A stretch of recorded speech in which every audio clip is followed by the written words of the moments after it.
Good evening students. Sagar GS world के official YouTube channel पर आप सभी का स्वागत है। जैसा कि आपको पता है कि हमारी एक सारे सब्जेक्ट्स में 1000 क्वेश्चन की सीरीज चलने वाली है। इस सीरीज में हम सबसे पहले हमने बायोलॉजी को पकड़ा है और बायोलॉजी का अभी तक का हमने मोर देन 50% जो हमारा कंटेंट है वो अब तक कवर कर चुके हैं। तो उसी सीरीज में आज हमारा ये मतलब 8 पार्ट लगभग कंप्लीट हो गए हैं। तो आज हमारा नेक्स्ट पार्ट शुरू होगा, पार्ट नंबर 9, जिसमें हम आगे के क्वेश्चन पढ़ेंगे। अगर आप इस चैनल पर नए हैं तो कृपया चैनल को सब्सक्राइब करें, वीडियो को लाइक करें और ज़्यादा से ज़्यादा अपने सारे दोस्तों के ग्रुप में शेयर करें, जिससे कि सारे दोस्तों का भला हो सके और आप भी एक उनके सक्सेस में एक आप कहते हैं थोड़ा सा कंट्रीब्यूशन कर सकें। इसी के साथ चलिए देर न करते हुए शुरू करते हैं आज के पार्ट नंबर 9 का question number 1। It means question number, कल हम 612 तक पढ़ चुके थे, आज क्वेश्चन नंबर 613 पढ़ेंगे। जिसमें सबसे पहला क्वेश्चन, जैसा कि आप देख पा रहे हैं स्क्रीन पे, यहाँ पे लिखा है कि एक सेकेंड प्लीज। हाँ, इंसानों में कितनी कशेरुकाएं होती हैं, मतलब या रीढ़ की हड्डी, ऐसे ऐसे भी क्वेश्चन आ सकता है। हड्डियां कितनी होती हैं? 33 होती हैं, सबको पता है। अब हम बात करते हैं 33 होती हैं, कौन कौन सी होती हैं, थोड़ा सा इसके आप डिटेल में जान लेते हैं। तो यहाँ पे आप देख पा रहे होंगे, ये वाला हमारा है रीढ़ की हड्डी का पूरा स्ट्रक्चर बना है, ये वाला ऐसे यहाँ तक। अब इसमें जो जो पार्ट दिए गए हैं, जैसे ये सर्वाइकल का हो गया, सर्वाइकल मतलब गर्दन, एक एक्सक्यूज मी। फिर आता है आपका थोरैसिक रीजन, मतलब छाती का हिस्सा। फिर आता है आपका कमर का हिस्सा और फिर आपका आता है सक्क्रम, बोलते हैं इसको सक्क्रम नंबर को। और फिर आपका आता है ये कॉक्सिक।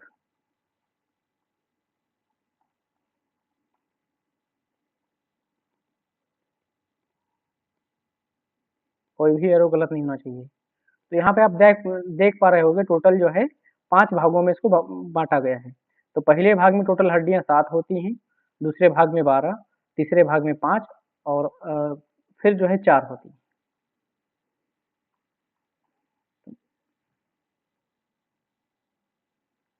टोटल 33 होती है। ये हमने पढ़ लिया इसके बारे में। तो ये चीजें याद रखनी है। इनमें से कोई भी क्वेश्चन, कभी भी क्वेश्चन बन सकता है, गर्दन में कितनी होती हैं या फिर छाती में या कमर में या सक्क्रम या कॉक्सिक, इस टाइप के क्वेश्चन भी आ सकते हैं। इसलिए थोड़ा सा इसको हमने एक्सप्लेन किया है। आते हैं क्वेश्चन नंबर 2 में। क्वेश्चन नंबर 2 कह रहा है कि टर्टल मतलब कछुआ किस वर्ग का सरीसृप है? किस वर्ग का है? तो किस वर्ग का जीव है? बेसिकली सरीसृप वर्ग का जीव है, मतलब रेप्टाइल। अब इनकी दो तीन खास बातें हम जान लेते हैं रेप्टाइल वर्ग की। रेप्टाइल में क्या होता है, एक तो ये उभयचर प्राणी होते हैं, मतलब ये क्या करेंगे, इनके लिए जल और थल दोनों एक जैसी बातें हैं, उभयचर बोलते हैं इसको। एक सेकेंड, ये होते हैं उभयचर। पहली बात, मतलब पानी में भी रहेंगे और सूखे में भी रहेंगे, स्थल पर भी रहेंगे। इनकी जो विशेषताएं हैं एक दो समझ लेते हैं। इनका एक तो कठोर कवच होता है, जैसे हमारा मगरमच्छ भी होगा, भी रेप्टाइल रेप्टाइल का है, सरीसृप वर्ग का जीव है, सरीसृप, अंग्रेजी में रेप्टाइल।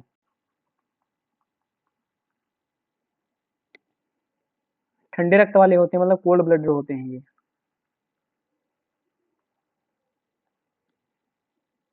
इनके लिए जब रेस्पिरेशन का श्वसन, इनका जो है श्वसन फेफड़ों से होता है और मछलियों का श्वसन गलफड़ों से होता है।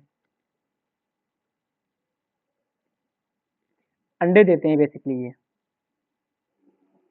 अंडे से बच्चे बनते हैं। ये हो गया इनके बारे में। नेक्स्ट है क्वेश्चन नंबर,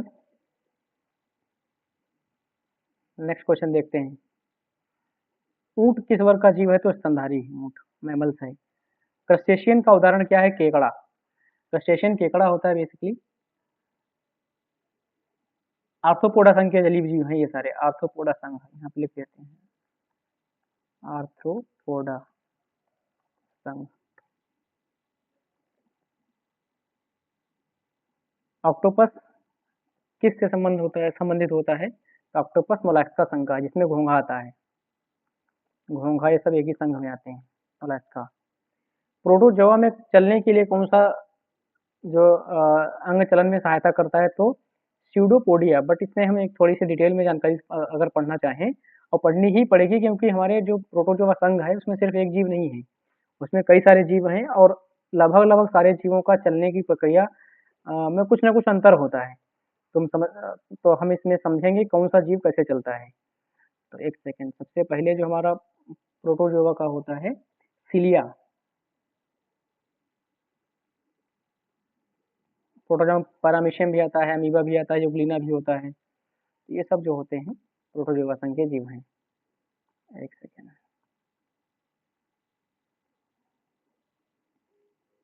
तो पैरामीशियम जो होता है, पैरामीशियम ये सिलिया से चलता है। सिलिया कुछ अलग चीज नहीं है, ये हेयर लाइक स्ट्रक्चर होता है जो मूवमेंट करता है हमेशा। दूसरा है फ्लाइजेला। फ्लाइजेला, इस टाइप के क्वेश्चन आ सकते हैं विज्ञान में, रेलवे के एग्जाम हो चाहे एसएससी के एग्जाम, उनमें एक क्वेश्चन देखने को मिलेंगे। फ्लैजेला होता है यूग्लिना, यूग्लिना के चलने में सहायक। नेक्स्ट है स्यूडोपोडिया, जिसके बारे में बात कर रहे थे हम। स्यूडोपोडिया,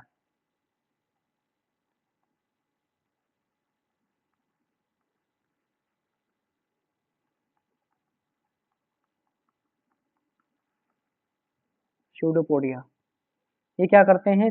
ये चलने में सहायक होता है अमीबा के। तो प्रोटोजोआ जब टर्म आए तो इसमें से कोई भी ऑप्शन आए वो सही है। चलने में भी सहायक होते हैं और भोजन ग्रहण करने में भी।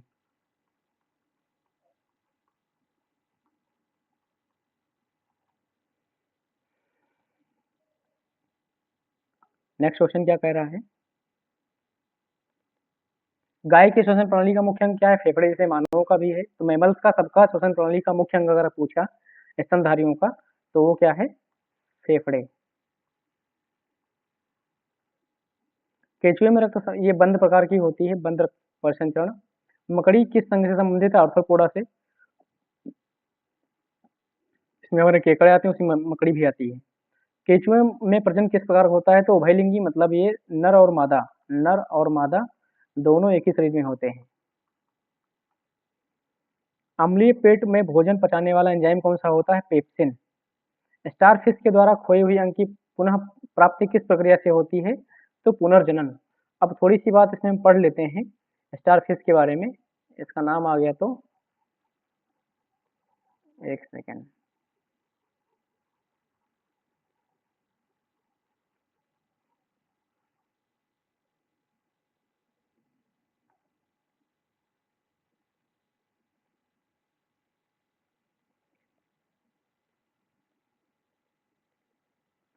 स्टारफिश का कोई भी जैसे स्टारफिश का स्ट्रक्चर कुछ इस टाइप का होता है।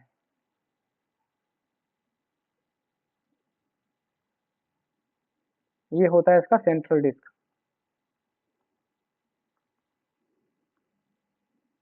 ये इसके पैर होते हैं, ये किसी साइड में मूव कर सकता है, किसी दिशा में चल सकती है।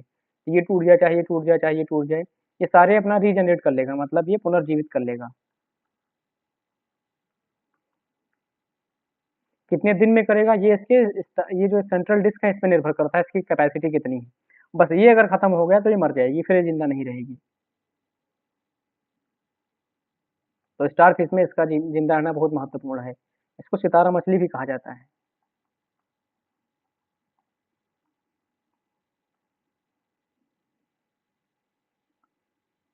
नेक्स्ट क्वेश्चन है, सीप किस संघ का सदस्य है? तो मोलस्का का है, जिसमें घोंघा आता है। पक्षियों के दिल में कितने कक्ष होते हैं? तो पक्षियों के दिल में भी 4 कक्ष होते हैं, 2 अलिंद और 2 निलय। जैसे 2 आर्टरियम एंड 2 वेंट्रिकल्स, एक ही बात है। हाँ, क्वेश्चन नंबर 627 का आ गया।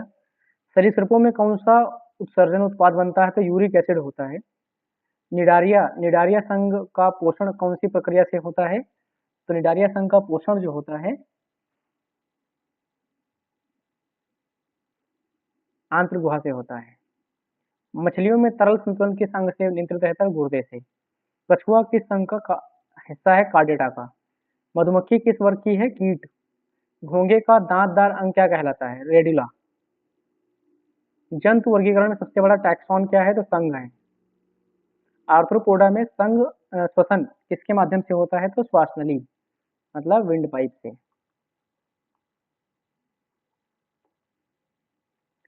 फ्रॉग या मेढक में त्वचा किस कार्य में सहायक करता है? श्वसन में। मेढक का श्वसन त्वचा से होता है। जलवासी स्तनधारी का उदाहरण कौन सा है? तो ब्लू व्हेल। घोंघा की आंखें कहाँ स्थित होती हैं? टेंटेकल पर। कॉर्डेटा के अंतर्गत सबसे सरल जीव कौन सा है? तो यूरे कार्डेटस। केकड़ा किस प्रकार का जंतु है? क्रस्टेशियन। क्रस्टेशियन। स्पंज की शरीर की दीवार किससे बनी होती है? तो पॉलीकाइट से। किस वर्ग के जीवों में सर्दी गर्मी के अनुसार तापमान बदलता है? तो सरीसृप या रेप्टाइल वर्ग इसको अंग्रेजी में कहते हैं। ये होते हैं उभयचर जीव जो थल में जल में भी रहते हैं और स्थल पर भी रहते हैं। Next question number 642। पक्षियों के शरीर में सबसे हल्का भाग क्या होता है? हड्डियां सबसे हल्की होती हैं जो कि उनके उड़ने में सहायता प्रदान करती हैं। अब दूसरी बात, उनका शरीर की जो बनावट होती है वो धारा रेखित नौकाकार होती है बेसिकली। स्तनधारियों में किस ग्रंथि से दूध निकलता है? तो स्तन ग्रंथि। किस वर्ग के जीव अंडे देते हैं और बच्चे को दूध पिलाते हैं? तो मोनोट्रिम। चिड़ियों की उड़ने की क्षमता किससे जुड़ी होती है? तो खोखले हड्डियों से। विकल्प में अगर खोखले हड्डियां तो वो, धारा रहित शरीर तो वो, नौकाकार तो वो। जैसा भी ऑप्शन वैसा उत्तर। मछलियों में संतुलन बनाए रखने वाला अंग कौन सा है? तो साइड लाइन। जेलीफिश की मुख्य विशेषता क्या है? मेडुसा अवस्था। जंतु वर्गीकरण में सबसे छोटा इकाई क्या है? प्रजाति। प्रजाति को इसमें हम लिखते हैं स्पीसीज। जैसे इंसान, आदमी, कुत्ता, घोड़ा, ये सब स्पीसीज हैं।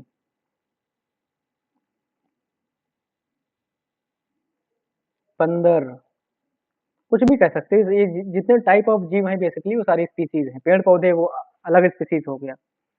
स्तनधारियों के रक्त में ऑक्सीजन का परिवहन किसके द्वारा? तो हीमोग्लोबिन जो होता है वो ऑक्सीजन का परिवहन करता है। सरीसृपों में प्रजनन किस विधि द्वारा होता है? तो में प्रजनन होता है। मेढक किस माध्यम से उत्सर्जन करता है? तो मेढक जो है वेस्ट प्रोडक्ट होता है अमोनिया, सॉरी एक second, waste product ammonia. Starfish किस प्रकार का जंतु है? तो समुद्री जंतु है ये। कोरल किस संघ का हिस्सा? निडारिया। कोरल जो है निडारिया का है। ये सी से स्पेलिंग स्टार्ट होती है, डोंट बी कंफ्यूज। समुद्री घोड़ा किस वर्ग से संबंधित है? तो ऑस्टिकथीस। इसका नाम है हिप्पोकैम्पस। एक दो बातें इसके बारे में और कर लेते हैं अभी हिप्पोकैम्पस के।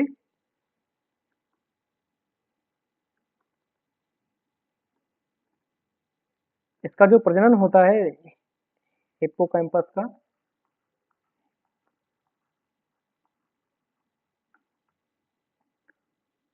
एक नर के पास एक थैली होती है।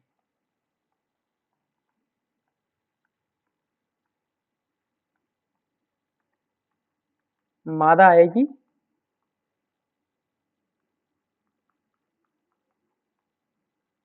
और उसमें अंडे रखकर चली जाएगी।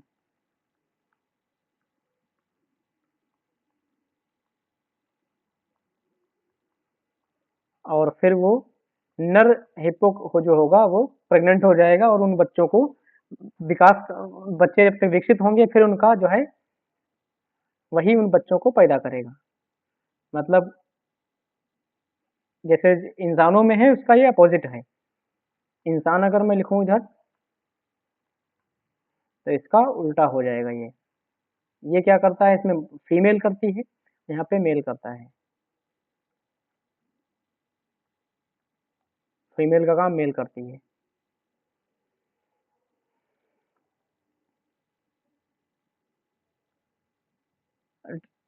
ये रेडियल है बेसिकली। रेडियल सिमेट्री किस प्रकार की जीव में पाई जाती है? रेडियल सिमेट्री का मतलब हो गया कि जहां पर हम किसी मतलब जीव को अगर बीच से कट करें, दो पार्ट में डिवाइड करें, तो दोनों तरफ हिस्सा इक्वली जाना चाहिए। सिमेट्री का मतलब यही होता है, इक्वल डिवीजन। तो किस प्रकार जीव पाई? तो निडारिया और इकाइनोडर्मेटा, इस संघ के जो भी जीव हैं उनमें रेडियल सिमेट्री पाई जाती है। नेक्स्ट क्वेश्चन नंबर 657, कछुआ किस प्रकार का अंडा देता है? कठोर खोल वाला। स्तनधारियों के बालों का और नाखूनों का, ये बालों का इसमें पूछा है, नाखूनों का भी सेम होगा, केराटिन। आर्थ्रोपोडा के पैर कितने खंडों में बटे होते हैं? तो संयुक्त पैर होते हैं बेसिकली। एकिनोडर्मेटा में कौन सी प्रजनन प्रणाली पाई जाती है? लैंगिक और अलैंगिक दोनों। मोलस्का का रक्त किस रंग का होता है? तो ब्लू होता है। मोलस्का में मतलब आपका घोंघा आ गया, घोंघा का जो ब्लड होगा वो ब्लू होगा। स्पंज की हड्डी जैसी संरचना को क्या कहते हैं? तो स्पिक्यूलस। एनलिडा के शरीर को ढकने वाला पदार्थ कौन सा होता है? क्यूटिकल। बहुत क्यूटी है, क्यूटिकल। आर्थ्रोपोडा के प्रमुख उदाहरण क्या हैं? कीट, मकड़ी और केकड़ा। किस वर्ग में जंतु शीत रक्तीय होते हैं? मतलब कोल्ड ब्लडेड। अगर अंग्रेजी में कहीं कोल्ड ब्लडेड भी लिखा है, शीत रक्तीय लिखा है, दोनों का मतलब अलग नहीं है, दोनों एक ही बात है। मछलियों में किस प्रकार की कंकाल प्रणाली पाई जाती है? तो कार्टिलाजिनस, अस्थिपंजर। स्टार फिश में प्रजनन किस प्रकार होता है? तो लैंगिक होता है। प्रोटोजोआ का भोजन ग्रहण करने का तरीका क्या है? तो फाइगोसाइटोसिस। जलवासी स्तनधारियों का सबसे बड़ा उदाहरण कौन सा है? Blue whale. शरीर में रक्त परिसंचरण का आविष्कार किसने किया? William Harvey. ये क्वेश्चन आ चुका है, रिपीट हो रहा है, इसलिए मैं कह रहा हूँ, this is very important question, please right it down.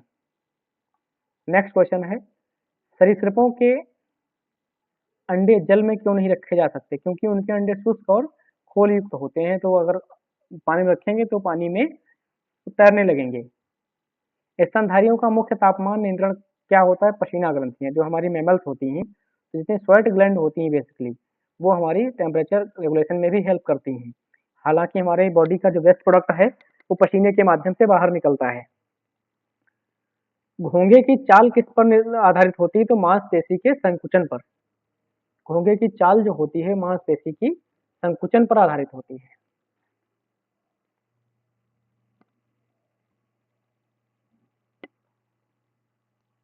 Shark में दांतों की संख्या कितनी बार बदलती है? जीवन भर बदलती रहती है। कोरल किस संरचना का निर्माण करता है? तो कोरल लीफ का। मनुष्य में कितने प्रकार के दांत पाए जाते हैं? 4 प्रकार के। ये हमारा खत्म हो चुका है टॉपिक। 4 प्रकार कौन? कृंतक, रदनक, चमड़क, प्रचवरणक। आप जाके एक बार वीडियो दोबारा देख लीजिए, इससे पहले वाला, तो उसमें मिल जाएगा। जंतु वर्गीकरण में फाइलम का क्या महत्व है? फाइलम प्रमुख श्रेणी है। पादप वर्गीकरण जनक किसे? तो थियोफ्रास्टस। पौधों में जल परिवहन किसके द्वारा होता है? जाइलम के द्वारा होता है। पौधों में भोजन परिवहन किसके द्वारा होता है? तो वो फ्लोएम के द्वारा होता है। फोटोसिंथेसिस की क्रिया में कौन सी गैस उत्सर्जित होती है? ऑक्सीजन। फोटोसिंथेसिस के लिए आवश्यक प्रमुख पिगमेंट क्या है? तो क्लोरोफिल। पौधों में जनांग किस स्थिति में होता है? तो फूल में। किसमें स्थित होता है? फूल में। पौधों में द्विगुणित बीज पत्र किस वर्ग में पाए जाते हैं? तो डाइकोट प्लांट में, जिसमें हमारी दालें आती हैं। मटर हो गया, ये सब चीजें आती हैं उसमें, दालें बेसिकली द्विबीजपत्री। क्वेश्चन नंबर 685 में क्या है? एकल बीज पत्री पौधों का प्रमुख उदाहरण कौन सा है? तो धान हो गया, गेहूं हो गया, ये सब एकल बीज पत्री हैं। जौ हो गया, मक्का हो गया। एस्टोमेटा का मुख्य कार्य क्या है? तो गैस का एक्सचेंज। एस्टोमेटा प्लांट की लीव्स में पाया जाता है, जो हमें जो CO2 का ट्रांसपोर्टेशन में हेल्प करता है, और O2 का भी। पौधों में जल का उत्सर्जन किस प्रक्रिया द्वारा होता है? तो वाष्पोत्सर्जन द्वारा होता है। फल किस अंग से विकसित होते हैं? तो अंडाशय से। कौन सा पौधा बिना बीज का होता है? तो फर्न। फर्न में कोई भी बीज नहीं होता है। कोशिका का शक्तिग्रह किससे कहा जाता है? तो माइटोकॉन्ड्रिया। ये हमने कोशिका वाले वीडियो में अच्छे समझाया है कि माइटोकॉन्ड्रिया क्या होता है, गोल्गी बॉडी क्या है। आप प्लीज उस वीडियो को रेफर करें, एक बार देख लीजिए, वहां पे सारी चीजें समझ में आ जाएंगी। पौधों में प्रजनन किसके द्वारा होता है? तो बीज, कंद और जड़ द्वारा। लेग्यूम पौधों की जड़ों में कौन सी नाइट्रोजन स्थिरीकरण प्रक्रिया पाई जाती है? तो राइजोबियम होता है। बीज में भोजन का भंडारण किसमें होता है? तो एंडोस्पर्म में। सुगंधित पौधों का उदाहरण क्या है? तुलसी, लैवेंडर, ये सब सुगंधित पौधे होते हैं। हालांकि इसके बाद नीम में भी कुछ सुगंध होती है, सुगंध अपनी अपनी, बस हाँ सुगंध होती है उसमें भी। कौन सा पौधे सबसे बड़ा पुष्प बनाता है? तो रैफलेसिया। कौन सा पौधा बिना पत्तों के जीवित रहता है? कैक्टस। कैक्टस मतलब नागफनी, या जो रेगिस्तान में जो पौधे पाए हुए उनमें लीव्स नहीं होती हैं, बट वो जिंदा रहते हैं, क्योंकि इनके तने में जो क्लोरोफिल होती है, जिसके जरिए वो लोग फोटोसिंथेसिस की प्रक्रिया पूरे करते हैं या प्रकाश संश्लेषण की प्रक्रिया पूरे करते हैं। पौधों में ऊर्जा संग्रहित करने वाला प्रमुख पदार्थ क्या है? स्टार्च। नेक्स्ट है, कौन सा पादप हार्मोन फलों के पकने में सहायक होता है? एथिलीन होता है। वृक्षों में आयु निर्धारण किससे किया जाता है? तो वार्षिक वलय, जो रिंग्स होती हैं उससे कार्बन डेटिंग करके हमें उसका आयु पता चलती है। कुछ इस टाइप की जो उनका स्टेम होती है उसमें रिंग्स बनती हैं, यहाँ से कुछ वो आयु उसकी बना निर्धारित करते हैं कितने साल का हो गया होगा। फल का खाद्य भाग किससे विकसित होता है? अभी बात हो रही थी अंडाशय की। किस प्रक्रिया द्वारा पौधे अपना भोजन का निर्माण करते हैं? तो प्रकाश संश्लेषण। डाल पर फूल और फल का स्थानांतरण किसके द्वारा नियंत्रित होता है? तो ऑक्सिन एक टाइप का हार्मोन है, ऑक्सिन से होता है। किस डाल पे कितने पौधे फल लगेंगे, कितने फूल लगेंगे, ये ऑक्सिन का जिम्मेदारी है। किस प्रकार का पौधा परजीवी है? तो कुशा नाम का एक पौधा है जो परजीवी होता है। जीवाणु किस प्रकार के पौधों में नाइट्रोजन स्थिरीकरण करते हैं? दलहन में जितनी दालें होती हैं वहां पे राइजोबियम जो होता है बैक्टीरिया, वो आके नाइट्रोजन का स्थिरीकरण करता है। गाजर किस प्रकार का मूल है? टैप रूट का। टैप रूट मतलब टैपा रूट होता है वैसे, जैसे मूली, गाजर, तो गाजर ज्यादा होता है। बांस किस प्रकार का पौधा है? बांस घास है। फर्न किसके द्वारा प्रजनन करता है? तो बीजाणु से। पौधों की जड़ों का मुख्य कार्य क्या है? जल और खनिज का अवशोषण। और अगर सेकेंडरी काम पूछे तो उनको पकड़ के रखना, बैलेंस करना, उनका जो है बैलेंसिंग है, नियंत्रण भी, उनका खड़े रहने का भी जुगाड़ करना, ये पौधों की जड़ों का काम है। प्रकाश संश्लेषण के दौरान कौन सी ऊर्जा उपयोग की जाती है? तो सौर ऊर्जा उपयोग की जाती है। पौधों में प्रोटीन का संश्लेषण किसके द्वारा होता है? राइबोसोम के द्वारा। पौधों में पानी चढ़ने की प्रक्रिया तो क्या कहलाती है? एस्केंसन। फूलों के रंग का कारण क्या होता है? पिगमेंट्स और एंथ्रोसायनिन, ये हार्मोन्स होते हैं जिनकी वजह से पौधों में फूलों का रंग होता है। तो आज हमने क्वेश्चन नंबर 712 मतलब 712 तक पढ़ लिए हैं। हमें उम्मीद है कि आपको ये सारे क्वेश्चन समझ में आए होंगे और आप इनका एक शॉर्ट नोट बनाते चल रहे होंगे अपने साथ साथ। तो मिलते हैं कल की वीडियो में, तब तक के लिए आप सभी से विदा चाहूंगा। थैंक यू सो मच, जय हिंद। देखते रहिए सारे वीडियो जितने मैं अपलोड करता रहता हूँ, जिसमें और अगर कुछ भी आपका सुझाव या कमेंट है तो कमेंट बॉक्स में टाइप करें अपना सुझाव, और जो उसके अकॉर्डिंग हम वीडियो में चेंजेस करेंगे, या फिर आपको जो भी एक इंटरेस्टेड टॉपिक है, जो लगता है थोड़ा टफ है, नहीं समझ में आ रहा है, तो उस टॉपिक पे स्पेशली वीडियो बना दिया जाएगा। Thank you so much, have a good day.